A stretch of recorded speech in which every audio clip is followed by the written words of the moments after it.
Charles Leclerc and Ferrari take the spotlight on Friday in Monaco. These are only free practice sessions, but in the Principality, the SF-25 shows a form far better than what would be expected from a car whose main weakness is slow corners.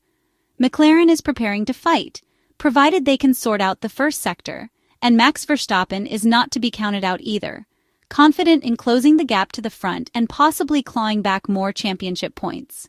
Andrea Stella had stated an hour before the first free practice session that he wouldn't have been surprised if Ferrari turned out to be the car to beat in Monaco, a remark that surprised the journalists present, especially considering that less than a week earlier, Charles Leclerc had warned the Principality would reveal all the weaknesses of their car. Yet on the first day of on-track action, the prancing horse sends out important signals, not only for setting the best time of the day, but also for how naturally the local heroes strung together laps, as well as Lewis Hamilton's presence among the front runners. The results are not enough to crown Ferrari as the qualifying favorite, considering the margin drivers kept in their driving, but they do show a car in much better shape than expected.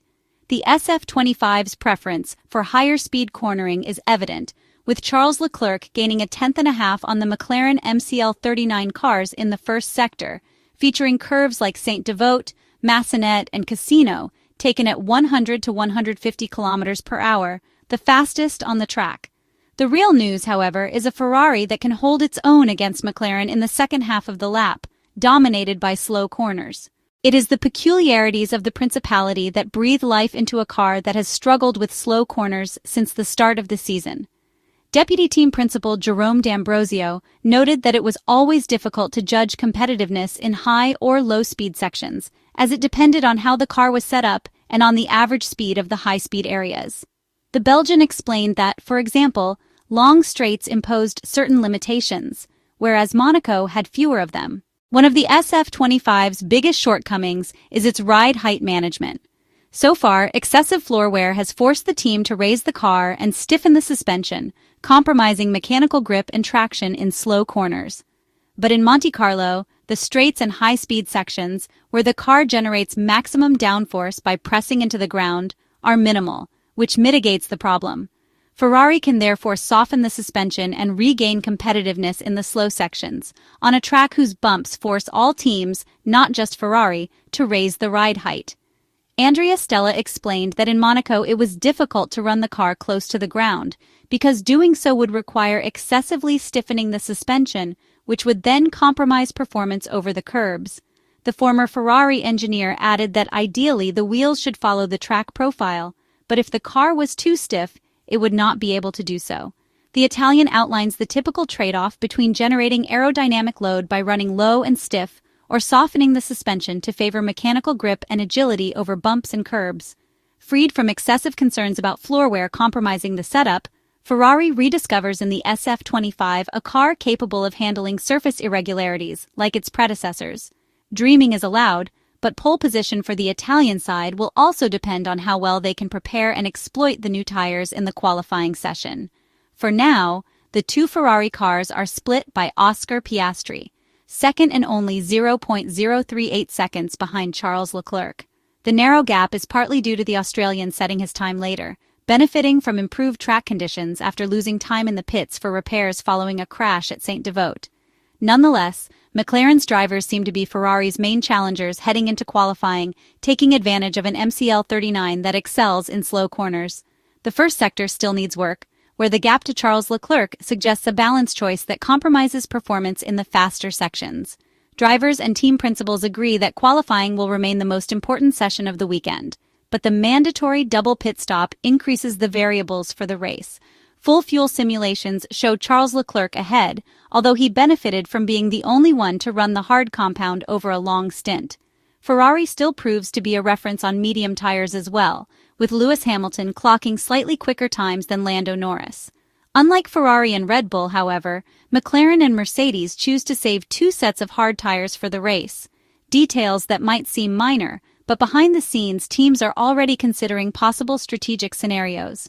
Teams are realizing how the mandatory two-stop rule could have far greater consequences than initially anticipated, hinting at a highly tactical race where team dynamics will be crucial. But first comes a qualifying session still wide open, which could produce a grid very different from what was predicted beforehand. Friday for the Monaco GP therefore delivered a surprisingly lively scenario, with a Ferrari more incisive than expected, even though hints had been made about potential glimpses of competitiveness, and a typically aggressive Charles Leclerc at ease on his home streets. Of course, being fastest in both practice sessions has the tifosi dreaming, and based on the data, the performance is indeed solid, but caution is necessary. The SF-25 was able to hit the track without any particular setup compromises. The circuit requires a configuration tailored exclusively to low-speed sections, and above all, anything related to ride height is no longer as penalizing as on other tracks. Monaco has the slowest average speed on the calendar, the shortest race by distance, and the lowest fuel consumption. This results in almost no concern about plank wear, eliminating the need to raise the car above normal levels, while all other teams are forced to increase ground clearance due to manholes and surface irregularities, effectively putting everyone on a level playing field.